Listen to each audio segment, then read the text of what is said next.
সুপ্রিয় দর্শক, কিছুদিন আগেই সুপ্রিম কোর্টের প্রধান বিচারপতি পদে বসেছেন সঞ্জীব খান্না। আর প্রধান বিচারপতি পদে বসেই একের পর এক মামলায় গুরুত্বপূর্ণ রায় তিনি দিয়েছেন। আর এই আবহে বাংলাদেশের সংখ্যালঘুদের ওপর অত্যাচার নিয়ে এবার ঐতিহাসিক পদক্ষেপ নিলেন সুপ্রিম কোর্টের বর্তমান প্রধান বিচারপতি সঞ্জীব খান্না। বাংলাদেশের সংখ্যালঘুদের জন্য সুপ্রিম কোর্টের প্রধান বিচারপতি সঞ্জীব খান্না যে এই ধরনের পদক্ষেপ নেবেন তা কেউ স্বপ্নেও কল্পনা করতে পারেনি।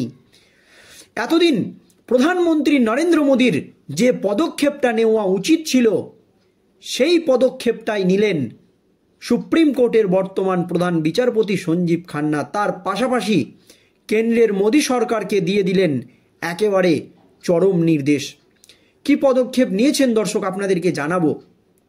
আপনারা জানেন শেখ হাসিনা দেশ ছাড়ার পর থেকে বাংলাদেশে একেবারে উত্তাল পরিস্থিতি। সংখ্যালঘুদের ওপর দিন দিন অত্যাচার বেড়েই চলেছে। এই নিয়ে ভারতের কেন্দ্রীয় স্বরাষ্ট্রমন্ত্রী অমিত শাহ থেকে শুরু করে প্রধানমন্ত্রী নরেন্দ্র মোদী, এমনকি ভারতের বিদেশমন্ত্রী এস জয়শঙ্কর বাংলাদেশকে বারবার বার্তা দিয়েছেন এই পরিস্থিতি যাতে শান্ত হয় বা ঠিক হয়। তারপরও বাংলাদেশের সংখ্যালঘুদের ওপর অত্যাচার যেন কিছুতেই রোখা যাচ্ছে না। আর এই নিয়ে এবার ঐতিহাসিক পদক্ষেপ নিলেন সুপ্রিম কোর্টের বর্তমান প্রধান বিচারপতি সঞ্জীব খান্না। দর্শক, বাংলাদেশে গণ অভ্যুত্থানের পর থেকে সেখানে হিন্দু সম্প্রদায়কে টার্গেট করা হচ্ছে। তাদের বাড়িঘর, ধর্মীয় উপাসনালয় ক্রমাগতই হামলা চালানো হচ্ছে। এর পাশাপাশি তাদের দোকানও টার্গেট করা হচ্ছে। ভারতের পক্ষ থেকে এই নিয়ে বহুবার বাংলাদেশকে চরম হুঁশিয়ারি বা বার্তা দেওয়া হয়েছে। এরপরও পরিস্থিতির কোনো রকম উন্নতি হয়নি। তারপর বাংলাদেশকে উচিত শিক্ষা দেওয়ার জন্য ভারত কিন্তু সেই রকম কোনো বড়সড় পদক্ষেপ নেয়নি। হুঁশিয়ারি দিয়েছে, বার্তা দিয়েছে। এই যে সংখ্যালঘুদের ওপর অত্যাচার হচ্ছে, এই সমস্যার কিভাবে সমাধান হবে এই নিয়ে কোনো বড়সড় পদক্ষেপ কিন্তু ভারত সরকার নেয়নি বলে মত অনেকেরই। আর এই আবহে সুপ্রিম কোর্টের বর্তমান প্রধান বিচারপতি নিলেন একেবারে চরম পদক্ষেপ। কি পদক্ষেপ দর্শক দেখুন। গণ অভ্যুত্থানের পর থেকে বাংলাদেশের অবস্থা খারাপ। ভারতের সঙ্গে কূটনৈতিক এবং রাজনৈতিক সম্পর্ক খুব একটা ভালো যাচ্ছে না। এহেন পরিস্থিতিতে প্রতিবেশী দেশকে সাহায্যের জন্য দুবার ভাবল না ভারত। সাহায্য করবে ঠিকই, তবে এই সাহায্যের পেছনে ভারতের অনেক বড় শর্ত আছে। কারণ সেই দেশের সংখ্যালঘুদের বাঁচাতে হবে, সেই দেশের সংখ্যালঘুদের বাড়িঘর মন্দিরকে রক্ষা করতে হবে। সেই জন্যই ভারত সাহায্য করবে। কিভাবে সাহায্য করবে? বাংলাদেশের 55 জন বিচারককে ভারতে এনে প্রশিক্ষণ দেওয়া হবে। আর এই প্রশিক্ষণ কার্যক্রম চলবে টানা 10 দিন। কেন? তাদের সবাইকে মধ্যপ্রদেশের ভোপাল ন্যাশনাল জুডিশিয়াল একাডেমি এবং টেস্ট জুডিশিয়াল একাডেমিতে প্রশিক্ষণ দেওয়া হবে। এই প্রশিক্ষণের জন্য বাংলাদেশের থেকে কোনো ধরনের অর্থ নেওয়া হবে না, বা অর্থ নেওয়া যাতে না হয় এই নির্দেশিকাও জারি করেছে সুপ্রিম কোর্ট।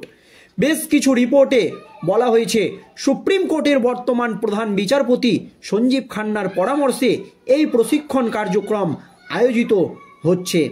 এই প্রশিক্ষণ কার্যক্রম চলবে 10ই ফেব্রুয়ারি থেকে 20 ফেব্রুয়ারি পর্যন্ত। সহকারী জজ, সিনিয়র সহকারী জজ, যুগ্ম জেলা ও দায়রা জজ, অতিরিক্ত জেলা ও দায়রা জজ, জেলা ও দায়রা জজ এবং সমমানের পদমর্যাদার বিচারকদের এই প্রশিক্ষণের জন্য নির্বাচিত করা হবে। আইন ও বিচার বিভাগের ডেপুটি সেক্রেটারি প্রশিক্ষণ আবুল হাসনাত গোটা বিষয়টির দেখভাল করছেন। আইন, বিচার ও সংসদ বিষয়ক মন্ত্রকের দ্বারা নির্ধারিত একটি সার্কুলারে বলা হয়েছে প্রশিক্ষণের সম্পূর্ণ ব্যয়ভার ভারত সরকারকে বহন করতে হবে, বা কেন্দ্রের মোদী সরকারকে বহন করতে হবে। এমনই কিন্তু নির্দেশিকা জারি করা হয়েছে সুপ্রিম কোর্টের তরফ থেকে। কেন এই সিদ্ধান্ত নিয়েছে ভারতের প্রধান বিচারপতি সুপ্রিম কোর্ট, শুধু শেষ পর্যন্ত দেখুন প্রতিবেদনটি, তাহলে বুঝতে পারবেন। সেই কারণে কোনো ধরনের ফি যাতে বাংলাদেশের কাছে নেওয়া না হয়। বাংলাদেশে গণ অভ্যুত্থানের পর থেকে সেখানে হিন্দু সম্প্রদায়কে টার্গেট করা হচ্ছে, তাদের বাড়িঘর এমনকি ধর্মীয় উপাসনালয়ে ক্রমাগতই হামলা চালানো হচ্ছে। এর পাশাপাশি তাদের দোকানও টার্গেট করা হচ্ছে।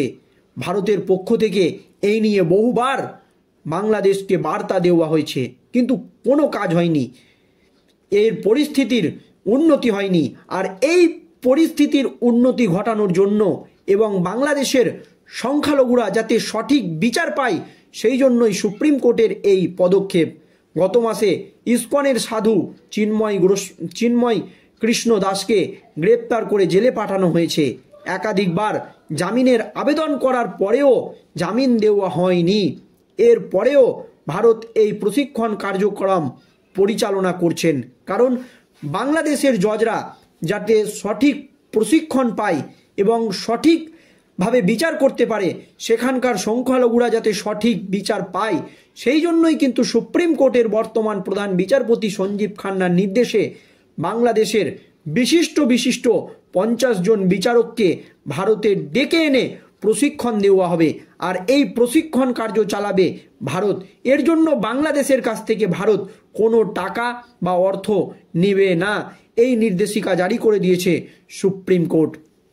আর এই নিয়ে গোটা দেশ জুড়ে নতুন করে শোরগোল পড়ে গিয়েছে। সুপ্রিম কোর্টের প্রধান বিচারপতি পদে বসার পর সঞ্জীব খান্না একের পর এক গুরুত্বপূর্ণ মামলায় বড়সড় নির্দেশ দিয়েছেন। কিছুদিন আগেই মন্দির এবং মসজিদ নিয়ে গোটা দেশে একটি উত্তাল পরিস্থিতি তৈরি হয়েছিল, সেই নিয়েও বড়সড় নির্দেশিকা জারি করেছিলেন সুপ্রিম কোর্টের বর্তমান প্রধান বিচারপতি সঞ্জীব খান্না। তিনি জানিয়েছিলেন 1947 সালের পর মন্দির এবং মসজিদ যেখানে যা রয়েছে তাই থাকবে।